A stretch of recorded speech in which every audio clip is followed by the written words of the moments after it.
stories, our voice, our history hasn't always been welcomed. But we learned long ago that if America won't celebrate us, then we will celebrate our own, told our way, on our time. Today we have thousands of Black creators in film. Thousands of books are on the shelves of stores around the world, but it wasn't always as easy. For Lena, for Hattie, for James, for Zora, for Langston, we fought for a place in American history, and we've empowered our own voices, keeping our stories alive.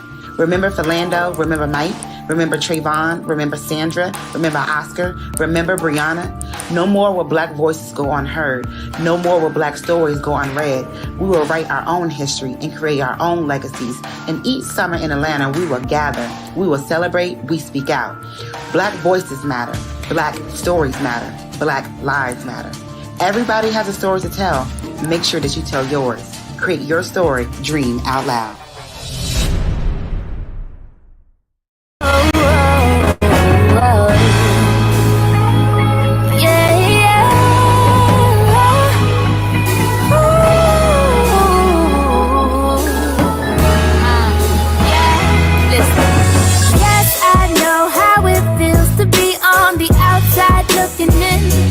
Fitting in, they don't understand now why you're not like them. But it takes a special kind of you to see life the way you do. Yeah, and you can taste the world high and low. There will never be another you, no, no, no. And it's hard, I know, 'cause you've got a heart of gold, but you just want the world to know. It's okay to be you. You are different. You ain't like none of them. You got your own swag, your own style, your own thing.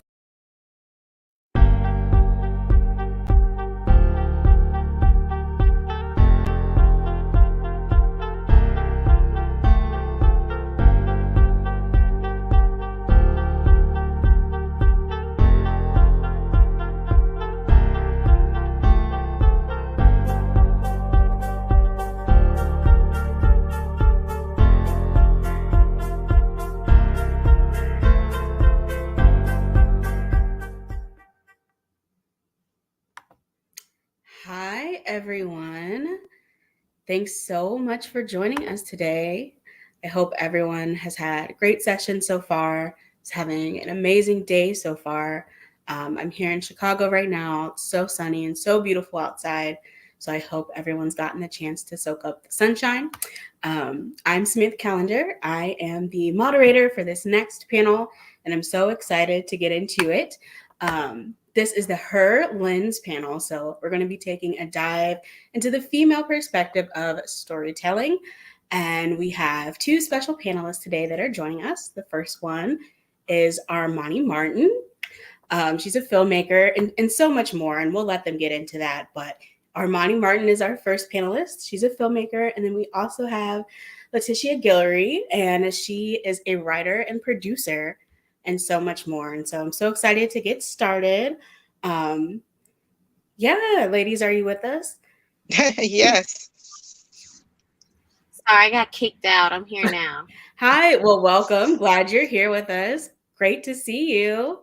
Is everyone having a great day so far? It is a great day. Yes. Ignore my playing around. Yes, no, It's good. no, I love it. And like I said, I gave you guys an introduction that I feel does no justice to exactly all of the amazing things that you all do. So I actually want to give you just some space to introduce yourselves to the audience and let them know what you're up to. And I guess we'll start with you, Armani, if you want to tell the folks a little bit more about who you are and what you're into. Yeah, sure. So my name is Armani Martin. I am a director and an executive producer, and I own a production company called June Entertainment. On Instagram is June Entertains. Pretty much, I started out in the film industry in Atlanta, Georgia. I'm living in California now, in Los Angeles. I started out as an independent filmmaker, made a few short films, had it win a multitude of film festivals around the world.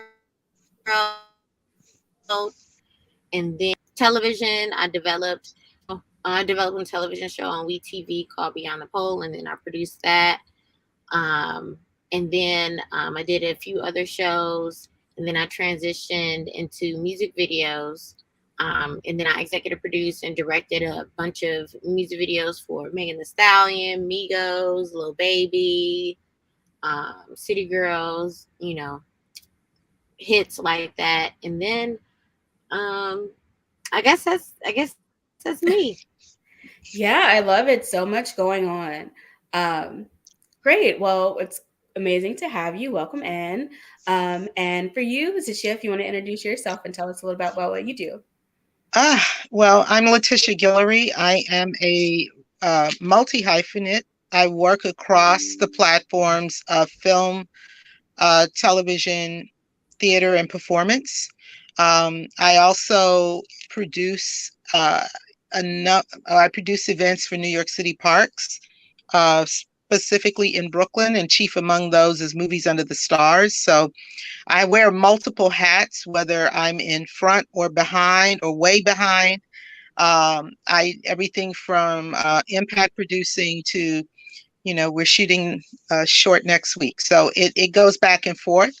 My origin story, though, really is in theater. And that will always be home, and it's where I started. And I came to filmmaking more because as an artist, I needed a bigger canvas. As a theater practitioner, the work I started to create was mixed media. It was multidisciplinary. I was working with installations, video installation, as well as sculptural installations. So I found that my storytelling required more. And that's frankly, some stories you need more than 2 hours to tell if it's a series, right? Or if it is a feature, you just need more than maybe 1 or 2 frames, right? Because when we're in the theater, our frame is right in front of us, and sometimes it's around us. Or if you, do multiples of projections or screens, right? You'll have different frames, but some of our stories need a bunch of frames, and that's what filmmaking is, right? You're telling that story in so many different ways. So that's kind of how that happened. I wanted to transition to something bigger. And I'd always been writing that way, but I really honed in on, no, the freedom I feel in theater, I wanted to feel in the moving image. So my work right now lands, whether it's supporting other filmmakers, or whether it's, and by that I mean as a producer, or whether I'm supporting them as public engagement and making sure that, yeah, we'll show a blockbuster, but I really want to show this indie film to, the citizens of New York, that kind of thing, for free in a park. As well as I am also very honored to be a Warner Brothers Discovery 150 Innovators Initiative artist. So with 2 projects. So it's pretty broad. I'm a little all over the place. No, I love it. And I think that's one of the things that we're going to get to on this panel is just how multifaceted women can be as artists, women as storytellers are, and how important that is. I know for myself, just really quickly, I'm Smith Callender. I'm a journalist. I'm an author. Anything in media, I've done it. Not so much filmmaking, but anything editorial. Right. I run the gamut. I've written for a bunch of different magazines, a bunch of different sites. And at first, there is kind of this pressure where you feel like you have to really niche down and hone in. You can say the lane per se, but I feel like in media, I love how you put it before, that you just feel like you do need some space and other mediums through which to tell your story. And I think that's important, and especially from the female perspective. So I'm excited to get into that with both of you today. Let's just dive right into it. This panel, we're just going to be talking about the importance of the female perspective of storytelling. And so I guess kind of my first question is a bit of a loaded one, but what has your experience been like as a Black woman filmmaker, a Black woman artist, just a Black woman in this media space? And I think I'll start with you, Armani, if you can answer that for us. Yeah, it's been rough, you know. I'm not gonna lie. You know, I don't. A lot of people try to paint this world where, you know, coming up in the film industry is, you know, relatively easy, or you just need fight in you. You know what I mean? And that is true, but. Me personally, it's been a little bit of rough. I come from the south side of Chicago. I grew up on 85th and Kedzie, and then 62nd and Greenwood. So coming from a place where, you know, there's not that many opportunities for, you know, creatives like me, it was difficult just trying to find where to start.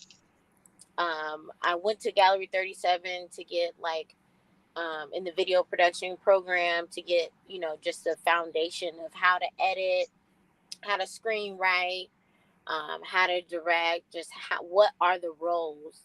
And then I went to college in Atlanta, Georgia. I went to Clark Atlanta University, and I started doing internships.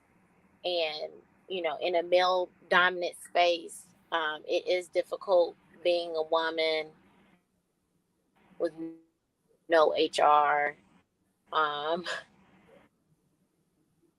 But as long as you have your morals and your head on straight, you know what I mean? You just have to hustle through it, always be polite, and then always put story in what you want to do first. That's just been my personal experience working in different mediums, from journalism to as a film director and a screenwriter, and into the visual space, music videos and digital campaigns and commercials and stuff like that. It's all really the same, even though the actual work is different depending on your roles as a producer or director. All of the work and the dedication is the same. You cannot give up on hope, and you always have to put you first and your morals first, and keep trucking. Honestly. I love that. I love that. And what about you, Letitia? Would you have a similar experience, or what's your kind of experience been like? You know, that's a really interesting question, because if I'm going to be really honest, I think when I feel that kind of bias perhaps showing up, something in me goes into yeah, you're not in my reality right now. And by that I mean I have to kind of find a way. And honestly, I just have to go kind of above it. I gotta be the matrix of it all. Like I'm not, you know, whatever you got going on with your gender bias or your racial bias, I'm the kind of person that will probably acknowledge, kind of repeat back what you said, and keep it moving, and just kind of take a beat, and then we gotta keep it moving. Because I need you to know that I see you, but I don't really have time for that. And production doesn't have time for that. And our audiences don't have time for that. It is a distraction to my purpose. Therefore, I don't have time to sit here and engage you with it. Now, let me be clear. I am not at all saying that these things don't occur, because they absolutely do. I'm simply saying that, you know, people will test you, either not necessarily because they're trying to haze you, but, you know, people bring all their baggage with them. That's the thing about being in any kind of space. You're working with a large number of people, even a small number of people, for an extended period of time. You're going to see all their baggage that's coming with them, the good stuff and the bad stuff. You're going to see people's crazy. You're going to see people's good stuff. If you're lucky, you might see their heart a little bit, and it's all mixed together, right? Because we're all human. So I will say I did have an instance when it comes to working with men. You know, there are some folks who insist upon this kind of weird gendering in conversation, in the way they talk about story, in the way that they talk about women. And usually I'll just call it out. I will be the unpopular one in the room. I've been in writing labs where I've said, are you intentionally raising these misogynistic themes? And and that's fine, but I need you to build the world where this is what you want. And I, hearing this, don't know, is this what you want? You know what I mean? So it's always the challenge to drive it towards a good question. Not so much that I want to teach you, because I'm not, no, but so much so that I want to put a spotlight on, we're snagging on this and it's getting in the way of production. Because here's the thing, people are not necessarily going to be better because it's the right thing to do, but when it hits their pockets, you can best believe they'll figure it out. Right, then they'll get it together. Or they'll know not to talk crazy in front of you is what they'll learn. Right. And to add to that, like, especially when you're dealing with, it's two parts, right? It's storytelling and then it's production. So normally, like, when you're talking about storytelling, men actually think of things objectively and women think of things subjectively. And it's a whole different aspect of how you look at the world, how you look at characters and things like that, and how the story is actually developed. So I think, women, when they come on board and they have their 2 cents and stuff like that, a lot of times, like, if you look at the history of storytelling, it has been told in a view of men. Right. They have been, repurposing or telling or retelling different stories in their point of view. And if anybody remembers the telephone game, when you're told something and somebody else repeats it and somebody else repeats it, it's always different. But when you talk about men and women, it's a whole different outlook on it. Yeah. And then when you're talking about production, it's also difficult because you have these women in charge, and you try to avoid, as a woman, I personally try to avoid egos and try to put, production, first. But sometimes it's a little bit hard when people that work for you really don't respect you because of your race or your gender. So it's a difficult conversation as a storyteller and as, somebody above the line. And above the line means director, producer, executive producer, in these settings. Yeah. So I love that. And that kind of leads me into a question that I had for both of you all. How were you able to kind of discover your voice and maintain it, especially in these climates where, kind of like you said, women driven, you try to keep production, right, going smoothly. You try to take ego out of it. But it can be hard when there are these outside factors that are trying to distract from your work, take away from your work. And both are so accomplished in what you do.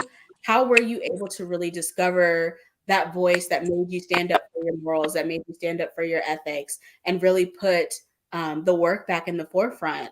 How were you all able to find that? Letitia, we can start with you.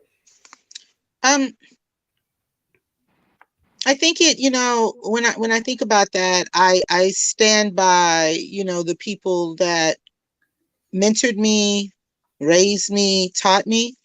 And I had a wonderful, wonderful mentor and a theater producer by the name of Tunde Samuel. And I was doing a solo project with him, solo performance. And I didn't have a demand, but I had a need, and you're doing that work by yourself in that world. There is no understudy, it's just you. So you have needs. And I had a quirky little need, and I went to him and I told him what I needed in rehearsal. And he kind of laughed and shook his head. I said, was it too much? He said, no. He said, because I have to ask myself, who do I serve? I serve the work. And that left such an impact on me. He said, because it's not about the person, it's about the work. And for me, I expand that because at my heart, I'm a writer, I'm a storyteller. I serve the story. And so for me, I always go to, are you serving your story? Are you serving your work? Are you serving your instrument?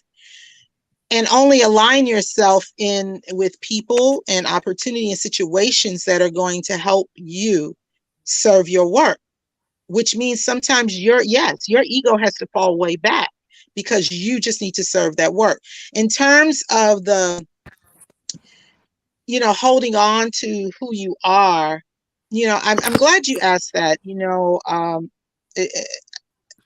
I read a lot of scripts, a lot. I watch a lot of content. I read a lot of scripts, and I read for various, competitions, if you will. And one of the things that kind of breaks my heart is I get very excited when I see, Black woman writer, yay! Because these won't be quote unquote Black competitions. They won't even be women competitions. But I'm like, yes, sis, I'm excited. I'm a reader here, ready for you. I'm ready for everybody. I'm not biased, but I do get excited because I know I'm not, there may be 8,000, 800 scripts, and maybe 10 of those are Black women that got through, right? And so I get excited, and then I get really excited when they're young or not, I'm not ageist either. And then I look at, oh, they went to school here, blah, blah, blah, they studied with so-and-so. And then I get the script, and honestly, it could have been anybody but a Black girl writing that. Because they become, in their pursuit of learning craft, they lose their identity as a writer, as an artist. And that is so incredibly troubling. Armani's looking at me like, girl, I know. It's so troubling for me because it's the juice that's going to get you across the finish line is your specific voice, your point of view, your experience, your culture, with your nana, with your big mama taught you, them jam sandwiches, that playing Skelly on the street. All of that is really what gets you in a writer's room. It's what gets your project read and people wanting to fund it. It's what tells you what the composition of your frame is going to be as a director. It tells you what kind of projects you want to take on as a producer, as an exec. It tells you what you want to push for to fund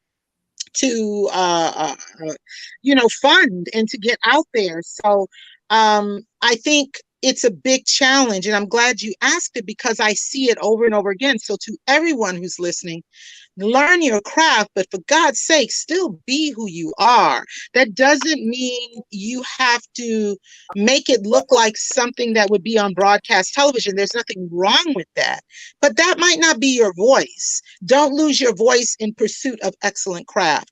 And for me, the way I hold on to that is it's all the nuance of culture. It is the nuance of understanding the way a person may walk and how you describe that. It's the understanding of, I had an exec say to me about a project, but why is he singing, a little 10-year-old boy skateboarding down the street, why is he singing opera? How come he's not singing? I said, because that's who he is. Why? Because that's who I was as a child. You feel me? Yeah. And so sometimes the pushback is it's not aggressive. It's the microaggressions when they challenge you about the shit you know. I'm sorry. Is it okay if I curse you too? It's out there. Let's just keep going with it. We're going to keep going. I'm sorry. But that's also my authenticity. I'm just saying. Yeah. And I just, that kind of pushback you'll get. And so the trick is you got to take that note and then do with it what you can. Doesn't mean you apply it right away, but you may have to sit with it. But that's a whole nother conversation about taking notes. So I hope that kind of answered your question. But for me, it's sticking to what is the specificity and the nuance of culture, of identity, of story. Latch onto that and then, put all the bells and whistles around it. Oh, absolutely. Absolutely. Yeah, no, I absolutely love that.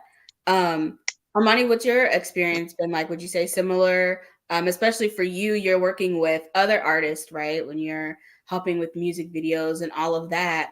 So how do you kind of stay true to your vision while you're also helping other artists put their vision together? Well, okay, so it's a multitude because normally when it's music videos, it's something that they want to do, so I just enhance their vision, right? But when we're talking about when I'm screenwriting, when I'm writing a movie or a show, it's exactly the conversation. And it's so crazy because when I go to these agencies or these networks and stuff, and I have my script, the fact that they are asking very, all the questions that they ask, it tells that it is not enough stories, it's not enough our stories, and just generally speaking, how I keep my passion going is not only all of the work that needs to be done, not only for me and my slate and all the things that I want to create, but all the stories for little Black girls like me, like the Black boys and stuff that I know, all the minorities and our experiences and stuff like that in a creative form. But it's also me standing on, this is who I am. I'm not going to change for anyone. This is my vision. I'm not going to let anybody tell me is this blah blah. Now again, like I do, like of course you got to accept criticism, like hey, this could be blah blah, Right. but no one can question your experiences. And if you are a great creative and you are a great storyteller, then those stories need to be told, and you will get 1,000, a million, a billion no's, but somebody will say yes. And if somebody keeps saying no, create your own, and you'll see the pattern of people so desperate to not only see themselves on television, but to see their experiences. We have literally over 100 years of a plethora of various different white experiences, and now it's time for people of color to experience the same thing. You don't see a lot of Asian American, Mexican American, Native American. You don't see, you know, you don't see a lot of these people on these screens. Right. And they're desperate to see people that look like them. So you have to be true to you and your experiences. And then the great thing about memes and stuff like that, you see all these memes and people talking about it. It's like, wow, like people in New York experience the same thing that I experienced. You know what I mean? My mom's, your mom said the same thing that my mom used to say. Yeah. You know what I mean? Just another form of Just representation a in a way. revelation of, Yeah. yep. And we are not alone. Yeah. I think that's really important. One of the things that draws me to the world of writing and journalism and creating, I always say, because I've done beauty, I've done politics, I've interviewed celebrities, all of those things. But I always say, if I had to boil down what it is that I do, it's I help people tell their stories, whether it's a CEO telling her story, whether it's a celebrity telling their side of the story, whether it's someone in the beauty industry saying how they started. I just love hearing other people's perspectives because I do think that storytelling can help us feel less alone, especially as Black women, especially as minorities, when we might feel like we're the only ones, living a certain struggle or living a certain way or facing certain challenges. And we can realize, this multi-million-dollar CEO went through the exact same struggles that I went through. That will encourage me not to quit on my own pursuits. And so I kind of like just being the catalyst for those conversations, and giving those folks a platform. But with you all, I wanted to talk too about how being a Black woman in media, being a Black filmmaker, Black producer, Black director can kind of help shift those stereotypes that are already out there about Black women. Especially when you see Black women, it's that they're the strong friend, right? They're always the one who is lifting everyone else up, or they're the angry Black woman, and we get kind of boxed into these tropes. As you kind of said earlier, Letitia, you had a character who was singing opera as they were riding their bike because that's something they do, but that's just such a foreign concept to folks outside of the community. And so my question for you all is, kind of how do you approach changing those narratives about, I guess, Black people in general, but also specifically Black women, as Black women ourselves? Kind of how do you go into projects thinking about how you can uplift Black women, or if you're Black, if you have Black characters, how you can represent them in kind of a multifaceted, rich kind of way. I'll start with you, Letitia. So here's the thing. Fun fact. Mhm. Lately, I have all these projects I've worked on. Let's see, 1, 2, 3, 4. There's at least 5 projects that I've worked on, including something I've written, and they all feature male protagonists. I'm like, why is this happening to me? Why? And by the way, I love them all. I don't, it's not like I wake up in the morning. Okay, I did try maybe a year or two ago, say, okay, that's it. The next 2 projects I do, it's got to be a female lead. And I got to story consult on one that was awesome. And then it's just sitting right now because we know that's development. That's what happens. There's nothing I can do about it because I'm just sitting on the side. Y'all holler when you need. And then the rest, then I get pitched a lot from dudes. I'm just saying, and I'm not always turned on by the stories, right? Yeah. So what happens is one filmmaker who I love, one of the things I challenge anyone, including myself, but definitely when I'm working with my guys, when they write these very two-dimensional women, I always challenge them. I need you to, this is a trope, you know that, right? And they'll be like, no, she's nice and she loves this guy and he loves her. I'm like, she don't love him. He's like, what? I said, do you know how often we think about killing you at night when you sleep? Are you crazy? He's like, what? So yeah, I know, right? I kind of go horror movie on him a little bit. Yeah. Not because, no, you need to really get that. And no, I'm not going to harm anyone. No, but it's more about, I need you to subvert the trope. You are not, you've given me the idea of a person. You're not giving me a fully realized, deeply complex human being. And so what the challenge is I need you to subvert the trope. I need you to pick one thing about them that nobody would see coming. You don't need to exploit it in the story. You don't need to exploit it in production. But I want you, as the creator of this character, this world, and this story, to be aware, hey, by the way, this person over there is a dope mechanic, but nobody is dealing with that in her. Or maybe they are, and it's low-key a business she's doing. Or this person over on the other side is a boxer, and nobody's dealing with that with her. Yeah. But maybe we should. So I find that I do that, and I find that I also do with the male characters. Like I challenge people to subvert the trope all the time. So it's a trick because it's not like you're telling them what they're doing is wrong. You're just asking. Remember I said when it's a touchy, tricky thing, find the good question, not the leading question, but just a question that's not a yes, no, a question that will get that producer, that director, that recording artist, if it's video, get them to think bigger, because then you can have fun with them and being really creative. So that's a lot. I mean, lately, my gosh, I was brought a project recently and they really seem to be very excited to work with me, but low key, I'm like, I don't know, and I'm like, oh my God, this might be a heavy lift. Yeah. Because I need you to really understand, like, that's not a story. There's bodies and ass shaking, but that's not a story. Yeah. That's not a story. You know, kind of try to lead them there. You kind of see like, okay, does this look like it's a complex character to you? Let's kind of revisit her. Right. And I don't even ask that. I don't, because it's judgmental. Yeah. Even though I may have a lot of judgment. Really? Yeah. I can't do that because remember I said, who do I serve?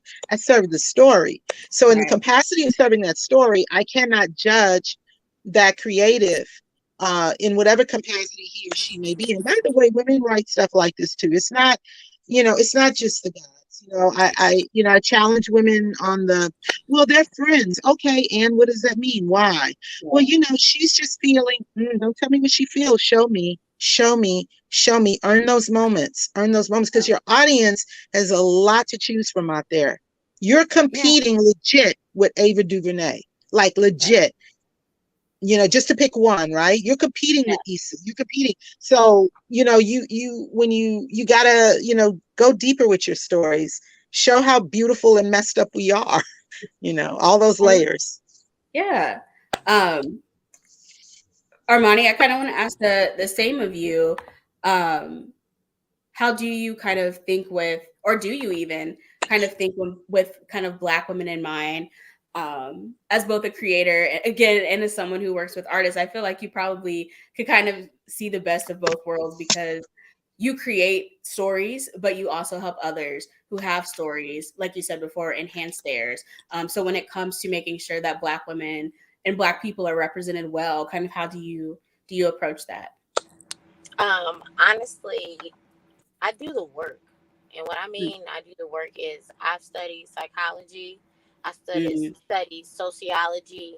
Everything that I write and everything I do has some form of sociology attached to it. I people watch. I see how they react to things. When you're developing characters, you need to know that character better than you know yourself. You need to know what they're afraid of, what's their favorite color. This is how they react to it. This is how they react to it. Of course, I'm a Black woman, and I always keep Black women, in my heart, every day, especially women, no matter what color. Because if anybody that's a woman, you know what we go through on a daily basis, especially in the workplace, dominated by men. But I think about everyone and just the human reaction and the human form, humanizing these characters and putting it in a space where everybody can either relate, enjoy, or sympathize with their experiences. So I say all that to say, like, it's a lot of people just are writing stories. It honestly gets on my nerves where everybody tells me, like, oh, like, my life could be a movie. Like, that's the most annoying line in my opinion. Like, people call me like, hey, Armani, you need to write this movie about my life because my life is crazy. You know what I mean? Yeah. Like, everybody life is crazy. Like, anybody can take one snippet of their most beautiful experience or their most horrific, traumatic experiences and turn it into something. That's without question. That's human life. That's human form. But it's doing the work, saying, why me as a character, as a person, why do I matter? Why do I matter to the world? And not to say, you as a person don't matter, like, generally speaking, but people get confused with, story and characters. They are not reality. It's just like a camera. A camera is not reality. It's a representation of reality. So when you're representing reality, regardless is with your pencil or paper, or regardless is with your camera or whatever, you have one job, and that's literally to find out what viewpoint, who's the protagonist, who's the antagonist, dig into those characters, provide those layers, whether it's on camera or on pen and paper, and deliver it that way. That should be your number one priority. And you have to study. You have to study different scripts and watch it with movies. You have to read. You have to read fictional, non-fictional. It broadens your imagination. I read dissertations on my spare time. Yeah. Just to study. Can I just say, I love Armani. The girl says she reads dissertations. Right. My She's people. not playing. I love it. I kind of do. So we have just a few more moments together. One more thing, though, before you go forward, just one more thing I want to share in terms of uplifting women. When you're sitting on the production side, hire women and hire them in positions with creative power. That means your DP, that production designer, that music supervisor, that composer,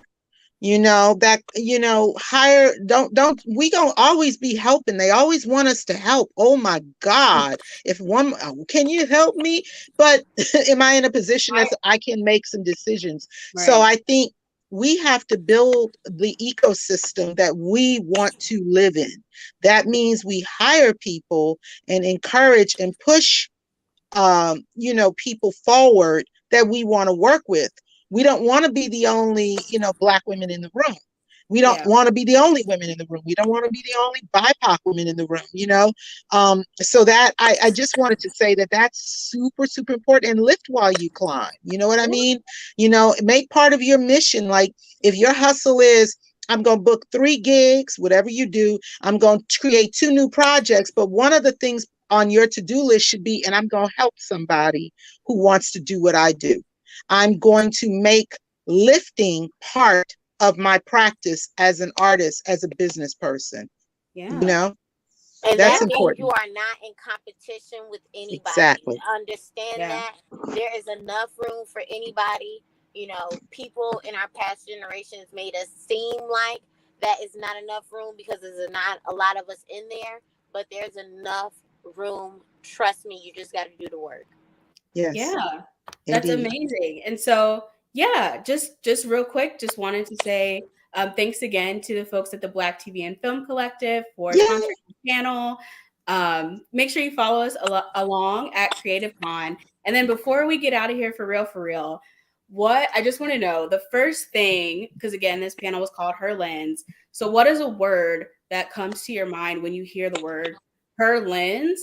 To me, I think of the word possibilities. If you're saying HerLenz to me, I think that the woman behind the camera is going to give us so many possibilities in this story, and I always look forward to it. So when you hear HerLenz, what's just maybe one word that comes to mind for the both of you? Power. I say courage. Courage? Yes. Courage. I was going to say power too, but courage. Since she said power, I say courage. And I think those go hand in hand, honestly. It's amazing. We're here. Yes, I love it. Well, I've loved being able to talk to you ladies. I wish we had a whole other hour for you to drop some gems. It's been so amazing. Thank you. Well, thanks for joining us. Anytime. Yeah, thanks for everyone out there watching. I hope you got some amazing things. Make sure you follow these ladies on social media. Again, make sure you follow Creative Con, #Creative Con on social media so you can keep up with the rest of the weekend and you can give these ladies a follow and be sure to reach out. So thanks everyone for having us. It's been amazing. Bye. Thank you for having us. Bye.